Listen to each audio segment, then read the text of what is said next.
नमस्कार साथियों, कैसे हैं? तो आज है 17 अगस्त। आज है 17 अगस्त और 17 अगस्त को हम लोग करंट अफेयर करने वाले हैं। संडे को हम लोग करंट अफेयर नहीं करते हैं। संडे को हम लोग पूरे वीक का जो रिवीजन रहता है, जो करंट अफेयर हमने करे हुए होते हैं, उनका हम रिवीजन करते हैं। तो आज हम आज के जो करंट अफेयर हैं उनको देखने वाले हैं। आज का जो पहला करंट अफेयर है हमारा, वो है एन चंद्रशेखरन का टाटा सन्स के अध्यक्ष पद से त्यागपत्र दे दिया इन्होंने। ठीक है, ये फरवरी 2027 तक इस टाटा कंपनी का जो कार्यकाल है वो अपना समाप्त करेंगे फरवरी 2027 में। और अगर बात करें टाटा सन्स की, तो टाटा सन्स की जो स्थापना हुई थी वो 1868 में जमशेद जी टाटा जी द्वारा की गई थी। ठीक है, टाटा सन्स जो है वो टाटा ट्रस्ट की 66% से अधिक इक्विटी शेयरधारिता रखता है, लेकिन ये पेपर के पॉइंट ऑफ व्यू से इंपोर्टेंट नहीं है, तो इसे याद नहीं करना है। ठीक है, अब हालिया घटनाक्रम में देखें तो नोएल टाटा को अक्टूबर 2024 में रतन टाटा के निधन के पश्चात टाटा ट्रस्ट का नया चेयरमैन नियुक्त किया गया है। तो टाटा ट्रस्ट का नया चेयरमैन कौन है? नोएल टाटा जी है। कौन है? नोएल टाटा जी है। ठीक है, इसका मुख्यालय की बात करें तो जो टाटा कंपनी का जो मुख्यालय है वो कहाँ पे? वो आपका मुंबई में है। हेडक्वार्टर कहाँ पे? मुंबई में है। हेडक्वार्टर कहाँ पे? मुंबई में है। ठीक है, इसके अलावा इसके और पॉइंट को देखें तो इतना ही आपके पॉइंट ऑफ पेपर के एग्जाम पॉइंट ऑफ व्यू से इतना ही इंपॉर्टेंट हो जाता है। इसकी स्थापना इंपॉर्टेंट हो जाती है 1868 में, हमने पढ़ ही लिया। ठीक है, इसके अलावा इसमें क्या इंपॉर्टेंट हो जाता है वो इसका हेडक्वार्टर, इसके वर्तमान जो चेयरमैन है कौन है?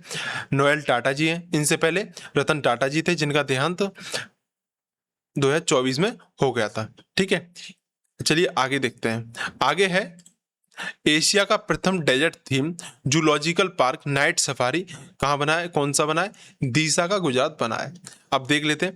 केंद्रीय चिड़ियाघर प्राधिकरण ने यानी CZA ने गुजरात के बनासकांठा जिले के डीसा में 103 हेक्टेयर भूमि पर 542.14 करोड़ की लागत से बनने वाले एशिया के पहले डेजर्ट थीम वाले zoological park night safari project को मंजूरी दी है। किसको? नाइट सफारी प्रोजेक्ट को मंजूरी दी है। ठीक है, एक बात समझ लेते हैं। केंद्रीय चिड़ियाघर को यानी CZA का एक वैधानिक निकाय है जिसका स्थापना वन्यजीव संरक्षण अधिनियम 1972 के द्वारा हुई थी। किसके द्वारा? 1972 के द्वारा हुई थी। यहाँ पे क्रोनोलॉजी के माध्यम से समझें। कल मैंने आपको 1973 में बताया था। बताओ 1973 की सन का संबंध कल मैंने बताया था उसको किससे है? तो बताइए के तहत वर्ष 1992 में की गई थी। कब की गई थी? 1992 में चिड़ियाघर की स्थापना की गई थी। केंद्रीय चिड़िया प्राधिकरण की स्थापना की गई थी। 1973 का जो संबंध है वो टाइगर प्रोजेक्ट से बताया था। किससे? मैंने टाइगर प्रोजेक्ट से बताया था। ठीक है, ध्यान रखेंगे। आगे देखते हैं। भारतीय जंगली गधा मुख्य रूप से गुजरात के कच्छ के रण में पाया जाता है। कहाँ पाया जाता है? गुजरात के कच्छ के रण में पाया जाता है। ठीक है,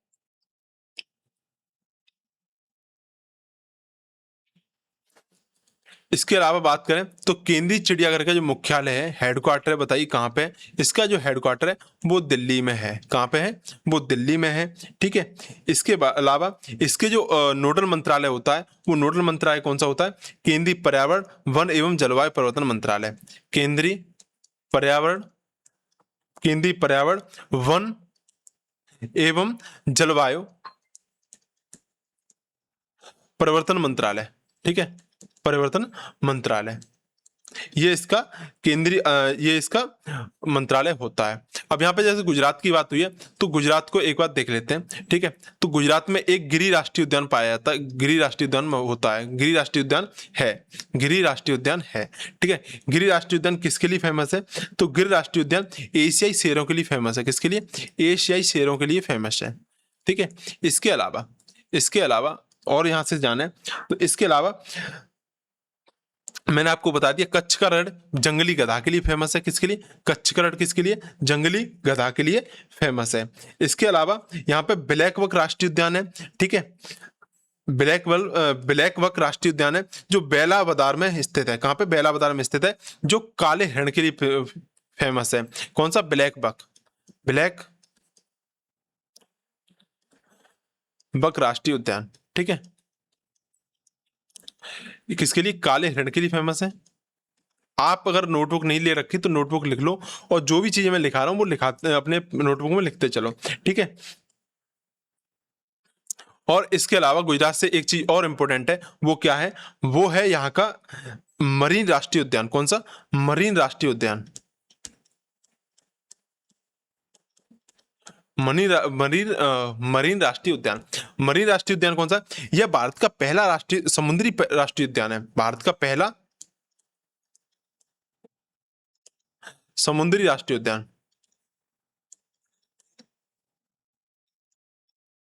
ये टाइपिंग मिस्टेक।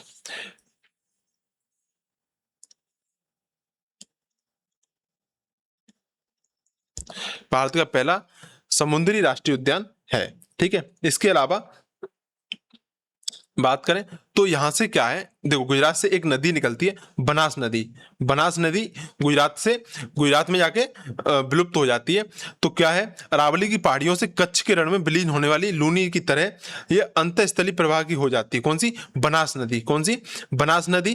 क्या होता है, ये अरावली की पहाड़ियों से निकलती है। कहाँ से निकलती है? अरावली की पहाड़ियों से निकलती। कौन सी? बनास नदी। बनास नदी का संबंध कहां से? गुजरात से है, ठीक है। और ये कच्छ के रण में लूनी की तरह ही विलीन हो जाती है, ठीक है। इसके अलावा एक चीज और इंपॉर्टेंट है, यहाँ पे जब नाइट सफारी की बात हो रही है तो पहला नाइट सफारी कहाँ हुआ था? पहला नाइट सफारी कहाँ हुआ था बताइए, इंपॉर्टेंट है। तो पहला नाइट सफारी जो अम, विकसित किया गया था वो नोएडा में किया गया था। कहाँ पे किया गया था? नोएडा में, ग्रेटर नोएडा में। ग्रेटर नोएडा उत्तर प्रदेश में इसे विकसित किया गया था। लेकिन डेजर्ट थीम पर आधारित, लेकिन डेजर्ट थीम पर आधारित यह पहला नाइट सफारी। कैसा? पहला नाइट सफारी किस पे? डेजर्ट थीम पर आधारित। कहाँ पे? गुजरात के डीसा में। मैं आशा करता हूँ आपको बहुत सारी चीजें समझ में आ गई होंगी। चलिए अब चलते हैं नेक्स्ट क्वेश्चन पे। जो नेक्स्ट न्यूज है वो है राष्ट्रमंडल तलवारबाजी चैंपियनशिप 2026। तो नाइजीरिया के लागोस में ध्यान रखेंगे, नाइजीरिया के लागोस में पूछ सकता है कि राष्ट्रमंडल तलवारबाजी चैंपियनशिप कहाँ पे आयोजित हुई, बताइए। कमेंट बॉक्स में लिखो। अब तो आपको पता है लेकिन फिर भी कमेंट बॉक्स में लिखो। तो राष्ट्रमंडल तलवारबाजी चैंपियनशिप 2026 में भारतीय दल ने कुल 35 पदक जीतकर पहली बार ओवरऑल चैंपियनशिप का खिताब जीता है। पहली बार ओवरऑल चैंपियनशिप का खिताब किसने जीता?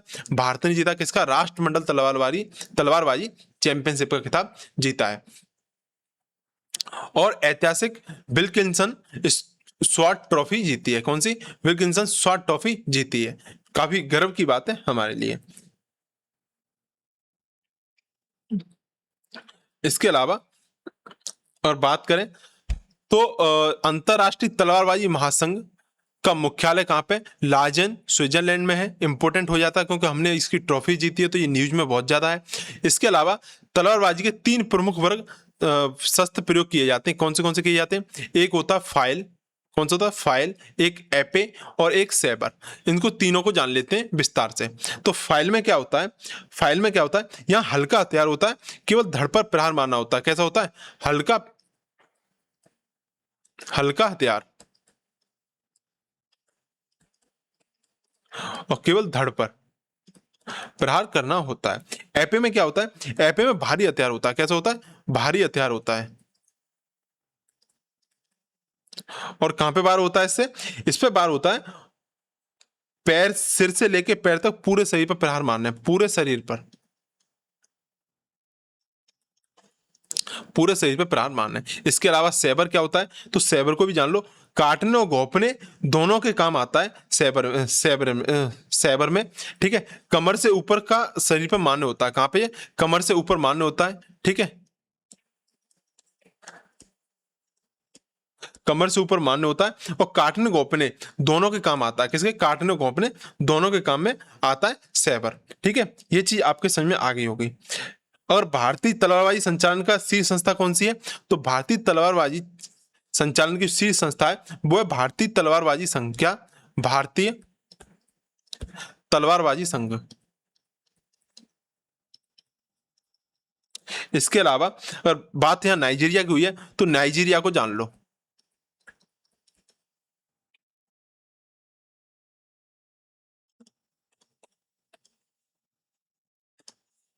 नाइजीरिया को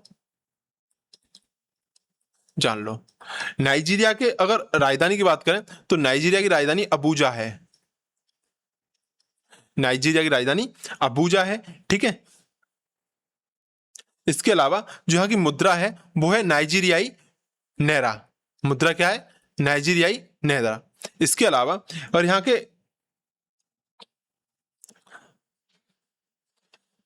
यहाँ पे एक नदी बहती है नाइजीरियाई नदी, ये भी इंपॉर्टेंट है। तो नाइजीरिया का जो जितने भी संबंधी है वो सब नाइजीरिया से ही हैं, ठीक है। इसके अलावा और जाने तो विल्किंसन स्कॉट, जैसे यहाँ पे बात हुई है विल्किंसन स्कॉट ट्रॉफी की, शॉर्ट ट्रॉफी की, तो इसके बारे में भी जान लो। इसके बारे में क्या है कि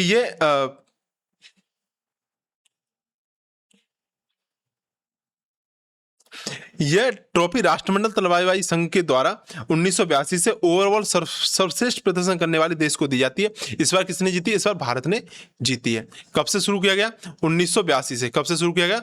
1982 से। ये चीज इंपॉर्टेंट हो जाती है, ठीक है। यहां से एक इंपॉर्टेंट नाम निकल के आता है, तनिष्का खत्री को ध्यान रखेंगे। तनिष्का खत्री हमने करंट अफेयर में पढ़ा था। ये स्वर्ण पदक और रजत पदक हासिल करने वाली एपिक श्रेणी में महिला है, ठीक है। इसके अलावा कुल कितने पदक जीते हैं? तो कुल हमने 35 पदक जीते हैं। 13 स्वर्ण 8 रजत और 14 कांस्य पदक हमने जीते हैं, ठीक है। अब चलिए अगली न्यूज पे चलते हैं। तो अगली न्यूज ये है, कर्नाटक सरकार द्वारा तंबाकू और निकोटीन युक्त खाद्य उत्पादों पर 1 वर्ष का प्रतिबंध लगाया है। कितने वर्ष का? 1 वर्ष का प्रतिबंध लगा दिया है। तो क्या कर्नाटक के खाद्य एवं सुरक्षा आयुक्त ने जन स्वास्थ्य के हित में खाद्य सुरक्षा और मानक अधिनियम 2006 के तहत गुटखा, पान खान और तंबाकू निकोटीन युक्त अन्य जितने भी खाद्य उत्पादों की बिक्री, निर्माण, भंडारण एवं परिवहन पर 1 वर्ष का राज्यव्यापी प्रतिबंध लगाया है। कितने का? 1 वर्ष का राज्यव्यापी प्रतिबंध लगाया है, ठीक है। इसके अलावा FSSAI, इसकी फुल फॉर्म क्या? भारतीय खाद्य सुरक्षा एवं मानक प्राधिकरण की स्थापना खाद्य सुरक्षा एवं मानक अधिनियम 2006 के तहत एक स्वायत्त निकाय के रूप में की गई थी, स्वास्थ्य एवं परिवार कल्याण मंत्रालय के द्वारा। ये किसके अधीन आता है? स्वास्थ्य एवं परिवार कल्याण मंत्रालय के अधीन आता है। अब यहाँ पे कुछ संविधान से रिलेटेड समझ लेते हैं कि ये संविधान के अनुच्छेद 47 किससे संबंधित है? DPSP से संबंधित है। यानी भाग कितना? भाग 4। संविधान के भाग 4। संविधान के अलग अलग अध्याय हैं, टोटल 22 अध्याय हैं या 22 भाग हैं, उनका भाग 4 में ये DPSP के बारे में दिया हुआ है। इसके अनुसार क्या है कि राज्य लोक स्वास्थ्य में सुधार करे और नशीले पेय पदार्थों स्वास्थ्य के लिए हानिकारक औषधियों के उपयोग पर प्रतिषेध करे या रोक लगाए। ये राज्य को अपने नीति निर्माण में करते समय ध्यान रखना चाहिए। अब इसके अलावा अगर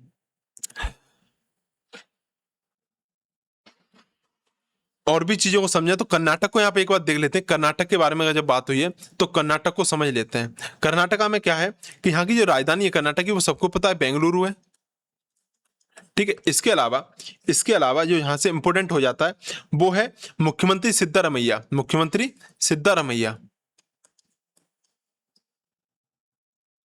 इसके अलावा यहाँ के जो राज्यपाल हैं वो राज्यपाल हैं थावर चंद गहलोत। गहलोत जी यहाँ के राज्यपाल हैं, ठीक है। इसके अलावा यहाँ की जो प्रमुख नदी है वो कौन सी है? कावेरी, कृष्णा, तुंगभद्रा, शरावती। ये यहाँ की प्रमुख नदियां हैं, ठीक है।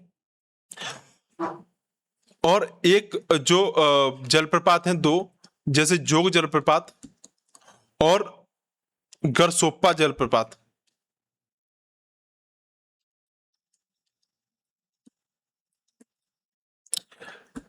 ये इसी नदी पे स्थित है। किस पे? शरावती पे।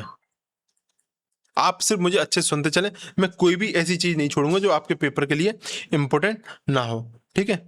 इसके अलावा बांदीपुर, बनेरघट्टा, ठीक है, अंसी काली टाइगर रिजर्व, ये सब कहाँ पे? कर्नाटका में स्थित है। कौन सा? बांदीपुर, बांदीपुर, ठीक है। बांदीपुर को ध्यान रखें, ठीक है। इसके अलावा कुद्रेमुख, बन्नेरघट्टा, अंसी, काली टाइगर रिजर्व, ये कर्नाटका में स्थित है, ठीक है, ध्यान रहे। FSSAI कानून कौन सा है? 2006 का है, ध्यान रखेंगे। ठीक है, श्रावती नदी पे कौन से जलप्रपात है, तो जोंग है, गरसोप्पा है, ये चीज ध्यान रखेंगे। अनुच्छेद 47 में क्या है, राज्य ऐसे नियम बनाएगा जिसमें लोक स्वास्थ्य में सुधार करे और नशीले पेय पदार्थ एवं स्वास्थ्य के लिए हानिकारक औषधियों को उपभोग का प्रतिषेध करे। चलिए अगली न्यूज देखते हैं। तो देखिए हमने 15 अगस्त की जो करंट अफेयर जो निकल के आए थे वही ये करंट अफेयर है। 16 तारीख को संडे रहा तो उस दिन हमने रिवीजन किया। अब आज 17 तारीख है तो आज हम देखने वाले 15 तारीख के जो स्वतंत्रता दिवस के बारे की जो न्यूज है। तो भारत का 80वां स्वतंत्रता दिवस 15 अगस्त 2026 मनाया गया। भारत ने 15 अगस्त 2026 को अपने 80वां स्वतंत्रता दिवस मनाया। इस वर्ष के राष्ट्रीय आयोजन की आधिकारिक थीम थी वंदे वंदे मातरम के 150 वर्ष। 2047 में विकसित भारत के लिए युवा शक्ति रही। कौन रही, युवा शक्ति रही, ये इसकी थीम है। इसके अलावा स्टैटिक पॉइंट ऑफ व्यू से समझ लेते हैं। राष्ट्रीय वंदे मातरम की रचना बंकिम चंद्र चट्टोपाध्याय द्वारा 1875 में की गई थी।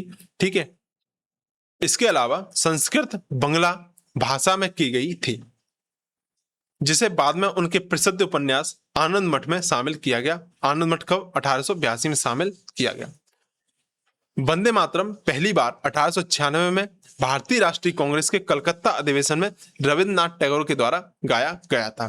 तो वंदे मातरम से संबंधित जितनी भी न्यूज थी वो हमने देख ली। इसके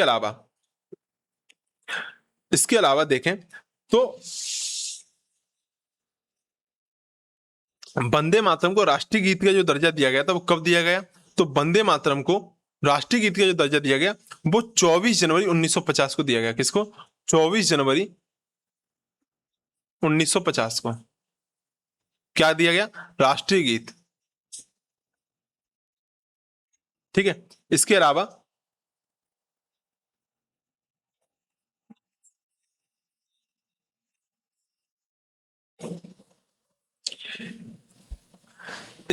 एक तारीख और बताऊं यहाँ पे जो बहुत इंपॉर्टेंट फैक्ट है जो मैं आपको बता रहा हूं कि लॉर्ड माउंटबेटन ने हमें 15 अगस्त को आजाद करने की घोषणा की। ठीक है, 15 अगस्त को हम लोग आजाद हुए थे।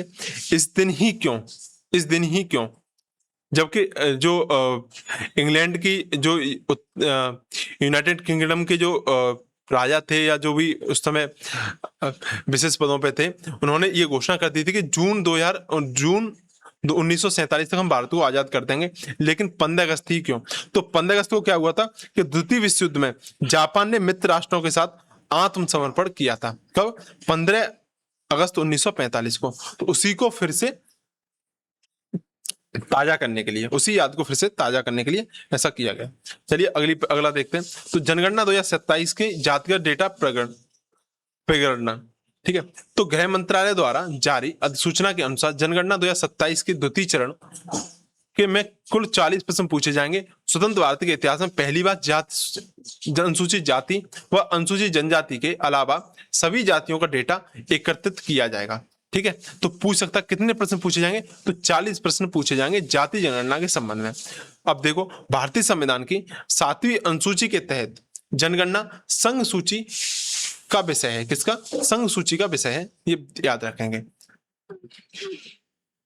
भारत में जनगणना का संचालन 1948 के तहत गृह मंत्रालय के अधीन महारजिस्ट्रार एवं जनगणना आयुक्त कार्यालय के द्वारा किया जाता है। तो कौन सा अधिनियम है जनगणना के संबंध में, 1948 का अधिनियम है, ध्यान रखेंगे। ठीक है, इसके अलावा क्या है, इसके अलावा भारत में अंतिम बार संपूर्ण जाति का जनगणना 1931 में ब्रिटिश शासनकाल के दौरान हुई थी।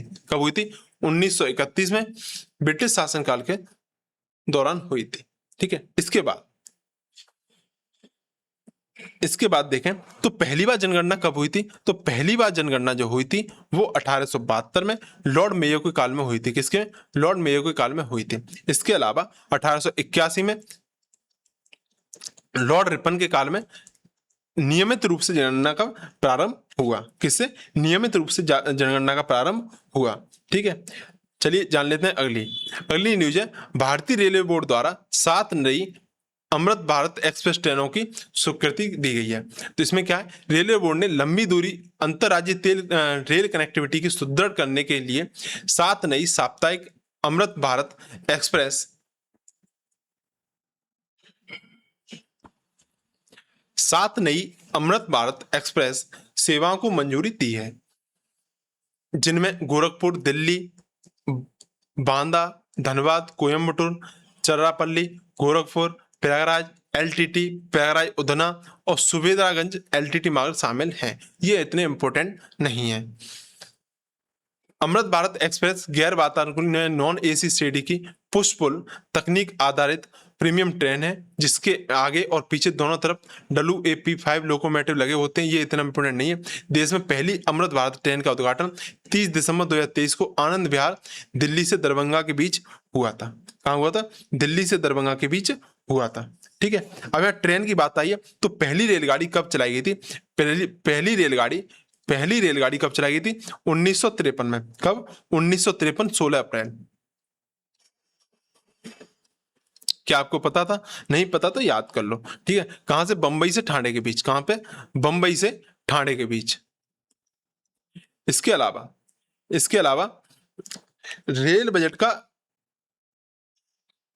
रेल बजट को जब पहली बार बजट पेश किया गया था तो पहले रेल बजट हमारे जो भी सादा बजट आता था उसके साथ में आता था। पहले रेल बजट क्या होता था?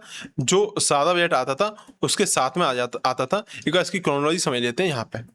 तो रेल बजट पहले साथ में आता था, लेकिन एक वर्ष समिति की सिफारिश पे, किसकी पे? एक वर्ष समिति की सिफारिश पे 1924 में क्या किया हमने? रेल बजट को अलग कर दिया गया। रेल बजट अलग कर दिया गया, लेकिन 2017 में विवेक देवरॉय 2017 की सिफारिश पे फिर से रेल बजट को जो नॉर्मल बजट आता है उसमें शामिल कर दिया गया और दोनों फिर से कंबाइंड आते हैं। ये चीज इंपॉर्टेंट हो जाती है। एक और चीज इंपॉर्टेंट है, जब रेलवे की बात आती है तो रेलवे बोर्ड की स्थापना कब हुई थी? तो रेलवे बोर्ड की स्थापना 1905 को हुई थी। कौन सी समिति की सिफारिश पे? तो ये थी, क्या नाम था उसका? थॉमस रॉबर्टन। कौन? क्या थी?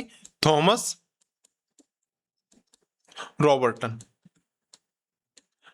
रॉबर्टन समिति की सिफारिश पे इसकी स्थापना हुई थी।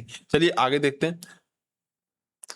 स्वतंत्रता दिवस 2026 पर 107 वीरता एवं सेवा पदकों की घोषणा। तो ये बस यहाँ पे इतना ही इंपॉर्टेंट है कि 80वें स्वतंत्रता दिवस के अवसर पर 1057 कर्मियों को वीरता पुरस्कार एवं 300, जिनमें से 301 वीरता पदक हैं और 756 सेवा पदक हैं। कैसे? सेवा पदक हैं। ठीक है, अब इसके अलावा शांतिकाल में सर्वोच्च सैन्य पदक कौन सा है? तो अशोक चक्र है। ठीक है, जबकि नागरिक पुलिस सेवाओं की सर्वोच्च वीरता पुरस्कार राष्ट्रपति वीरता पदक है। कौन सा? राष्ट्रपति वीरता पदक है। ठीक है,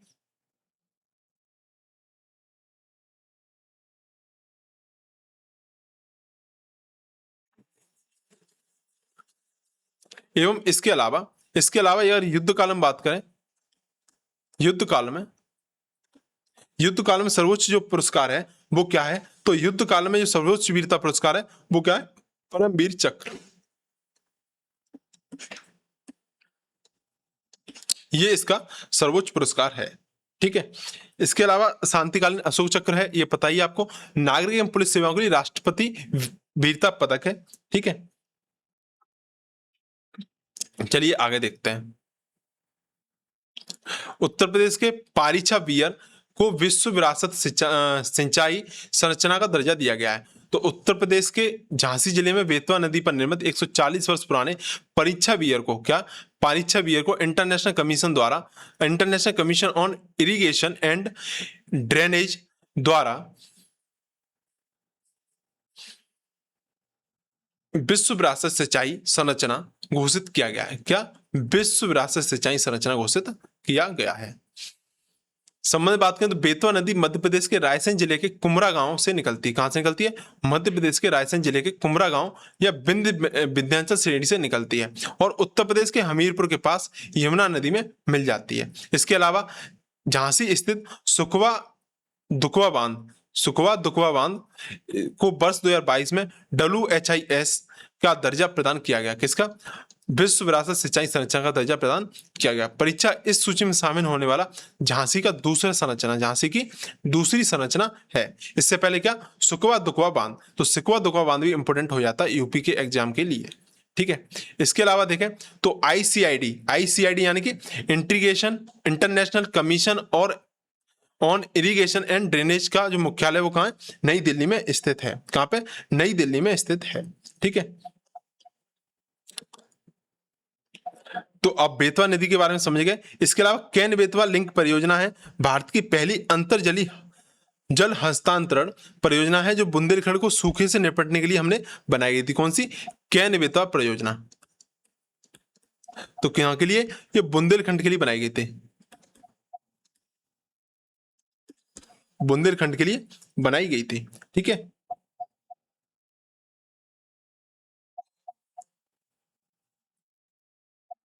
चलिए आगे देखते हैं।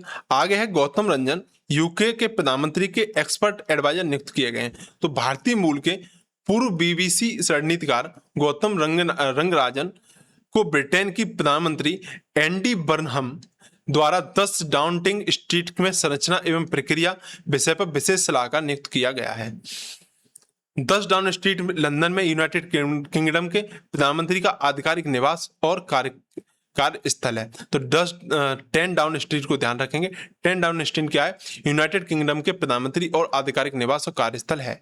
यूनाइटेड किंगडम की संसद द्विसदनीय होती है, जिसमें हाउस ऑफ कॉमन्स यानी निचला सदन, हाउस ऑफ लॉर्ड्स यानी कि ऊपरी सदन होता है। ठीक है, ये ध्यान रहेगा।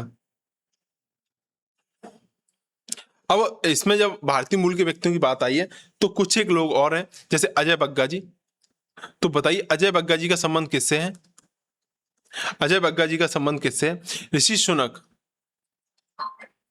सुनक जी का संबंध किससे है। इसके अलावा कमला हैरिस,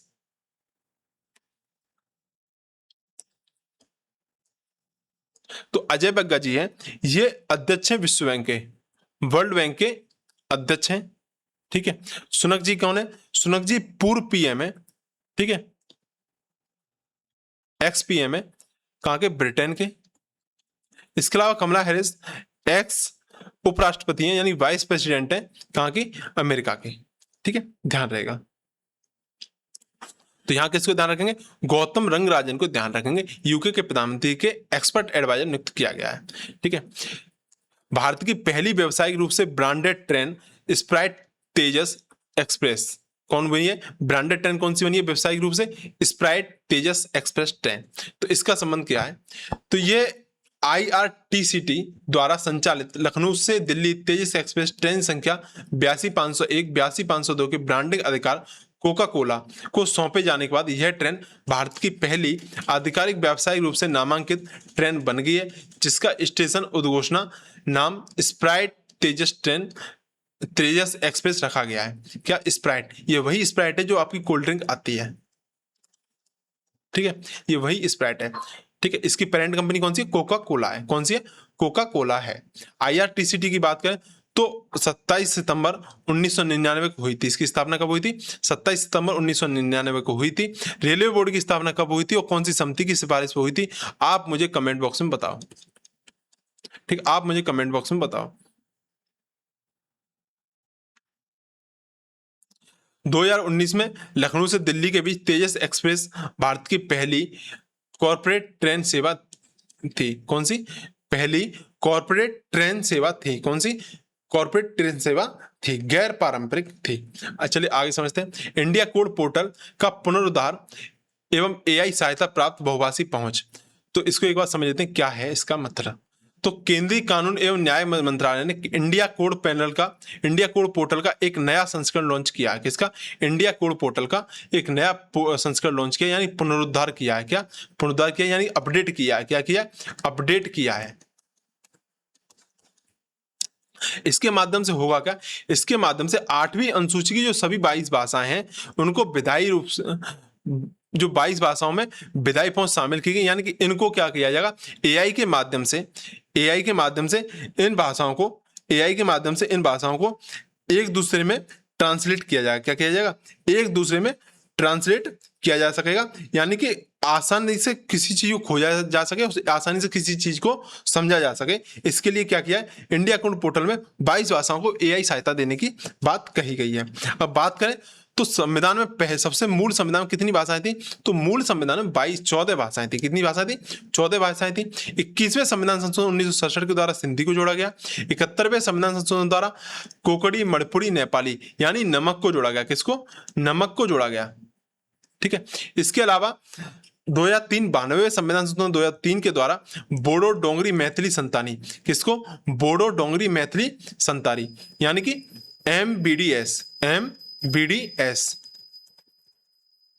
MBDS को जोड़ा गया।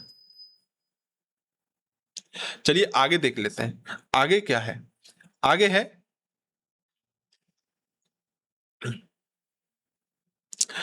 अगर मैं बात करूं तो जो भाषाएं हैं वो संविधान के कौन से भाग में है, यानी कौन से अध्याय में, तो अध्याय 17 या भाग 17 में है। National bank open, Canadian open 2026, तो कनाडा में आयोजित नेशनल बैंक ओपन 2026 टेनिस प्रतियोगिता में अमेरिका के वेन शेल्टन ने पुरुष एकल का खिताब जीता है, जबकि पोलैंड की ईगा स्वियाटेक ने महिला एकल का खिताब जीता है। तो ध्यान रखेंगे क्या नाम है, स्वियाटेक, क्या, स्वियाटेक और सेल्टन ने क्या किया है, नेशनल बैंक ओपन का खिताब जीता है। तो इसमें क्या है, नेशनल बैंक ओपन क्या है, ये ATP मास्टर्स 1000 WTA 1000 श्रेणी की एक प्रमुख हाई कोर्ट टेनिस प्रतियोगिता है। कैसी, प्रमुख हाई कोर्ट टेनिस प्रतियोगिता है।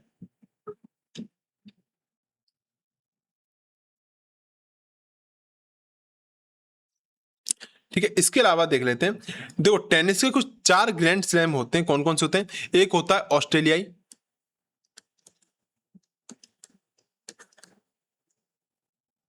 Australian open. ठीक है, दूसरा होता है आपका फ्रेंच ओपन। तीसरा जो होता है वो तीसरा होता है आपका विंबलडन। कौन सा, विंबलडन। और चौथा जो होता है वो चौथा होता है US ओपन। अब तीनों चारों को ही समझ लो। ये क्या होता है, ये आपका जनवरी में होता है आयोजित। कब होता है, जनवरी में आयोजित होता है। ये हार्ड कोर्ट होता है। कैसे होता है, हार्ड कोर्ट होता है। ठीक है, इसके अलावा फ्रेंच ओपन में क्या होता है, ये मई जून में होता है। ये कैसे होता है, मिट्टी पे होता है। ठीक है, इसके अलावा विंबलडन जो होता है, विंबलडन जून जुलाई में होता है।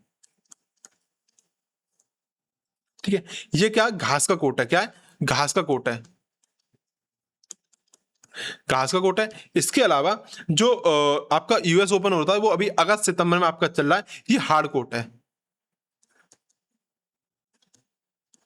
अगस्त सितंबर में होता है, ये आपका हार्ड कोर्ट है।